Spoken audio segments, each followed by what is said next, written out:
You did it. You studied late into the night. You passed your exam and earned that hard-won certification. So why are the job offers not rolling in? Why do hospitals keep passing you over? You're left wondering what went wrong. Well, in this explainer, we're going to pull back the curtain on the 7 hidden barriers that are quietly blocking most online graduates from landing their dream job in sterile processing.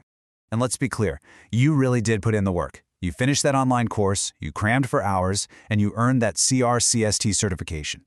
So on paper, you've got the qualifications. The knowledge is definitely there. That frustration you're feeling, totally valid. This is the question, isn't it? The one that keeps so many talented, certified people stuck. You've got the certificate, so where's the job? It feels like you're missing a piece of the puzzle, something those online courses just didn't cover. And you know what? You're right. There is. See, it's not just one thing. We've pinpointed 7 specific, kind of invisible reasons that create this huge gap between getting your certification and actually starting your career. They fall into a few key areas, and once you can see them, you can finally start to climb over them. I want you to think of these, not as your personal failures, but as invisible barriers. They're like hurdles in the system that, honestly, hit online students the hardest. So let's break them down one by one, starting with what might just be the biggest one of all. All right, the first, and probably the most significant barrier, falls under this big umbrella, the experience gap.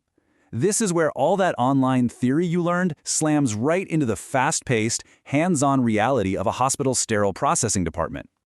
This comparison really says it all. Online courses, they're great at teaching you the what and the why. You know, the scientific principles, the names of all the instruments. But hospitals, they hire for the how and, more importantly, how fast. They need people who can jump in and do the job under pressure, right from day one. And that's the core issue. Without that physical, hands-on practice, your resume just kind of screams theory. A hiring manager sees that, and it leads them to the next barrier. You're probably unfamiliar with the real equipment. They see a risk, a chance you won't know your way around their actual washers and sterilizers. And that hesitation leads to a third, really common problem. It's what we call the certified but not ready trap. This is our third barrier. It means you've got the paper credential, but you're missing that practical muscle memory experience of the day-to-day workflow. Sure, you can pass a multiple-choice test, but can you survive a chaotic Tuesday afternoon when the OR is screaming for a tray? That's the real question employers are asking. Now, this lack of experience creates another huge problem. Even if you have all the knowledge, you might be getting lost in the shuffle before anyone even gives you a chance. We call this the connection gap, and it's where we find our next 2 barriers. Barrier number 4 is a big one. You're missing out on clinical connections. Think about it. In-person programs often have clinical rotations built right in. Their instructors have networks, they know people, they can make referrals. As an online student, you're often on your own. Without someone to vouch for you, your application is just another piece of paper in a giant stack. And on top of that, your resume might be getting tossed out by software before a real person even lays eyes on it. This is the 5th barrier. These automated systems are programmed to scan for specific keywords. So if your resume just says online coursework, but the computer is looking for phrases like decontamination processes or instrument identification, well, you basically become invisible. But okay, let's say your resume makes it through. You actually land the interview. This is where the final, and often the most gut-wrenching set of barriers shows up, the interview gap. Just imagine this for a second. The hiring manager leans in and asks, "So, walk me through how you'd handle a failed Bowie Dick test." You know the textbook answer, of course, but you've never actually done it. That little hesitation, that moment where you freeze up, that's our 6th barrier. It signals a lack of real-world confidence, and it creates serious doubt. Struggling to explain those real-world workflows is a huge hurdle in an interview, but it's not the only thing. The 7th and final barrier is just the brutal reality of the competition. A lot of these entry-level spots go to people who already have a foot in the door at the hospital, maybe they were a transporter, or to grads from programs that had those in-person clinical hours. They just have an inside track.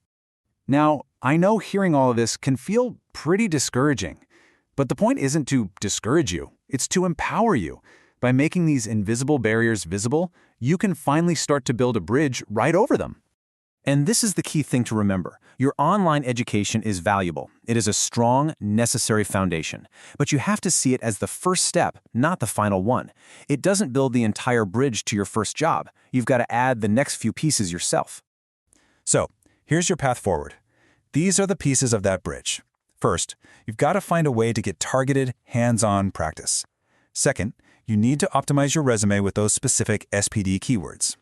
Third, you have to practice answering those workflow questions until they're second nature. And fourth, start building real clinical connections. And the best news of all is that none of this is impossible, not at all. These barriers are known, which means they can absolutely be overcome. Solutions are out there, things like mentorship, externship guidance, and coaching programs designed specifically to take online grads from being just knowledgeable to being truly job-ready. So it all comes down to a shift in your mindset. Your goal was never just to get certified, it was to get a job, to start a career. That certification is a powerful tool, but it's not the destination. The real goal is to get prepared, to build that bridge, and to walk into that interview with not just knowledge, but with genuine confidence. So don't just get certified, get prepared to get hired.